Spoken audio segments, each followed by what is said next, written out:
ক্বালা রাসূলুল্লাহ সাল্লাল্লাহু আলাইহি ওয়াসাল্লাম, আল্লাহ নবী বলেন, মারারতু লাইলাতান উসরিয়া বি আলা কওমিন, মেরাজের রাতে আমি যখন উপরে যাইতেছিলাম এমন একদল মানুষের পাশ দিয়ে রওনা করলাম।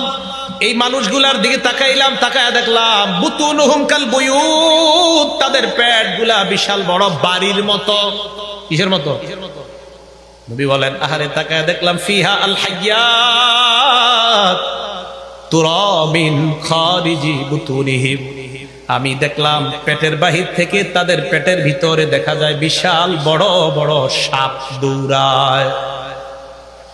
আমি প্রশ্ন করলাম, মান হাউলা ইয়া জিবরিল, জিব্রাইল আরা কারা? জিবরিল আমিন জবাব দেয়, হাউলা ইয়া কালাতুর রিবা ইয়া রাসূলুল্লাহ, এরা হলো সুদখোরের দল। চিল্লায় বলেন নাউযুবিল্লাহ। আরে মুসলমান, আপনি সুদ খায় আপনার পেটটার মধ্যে সাপ ঢুকাইলেন।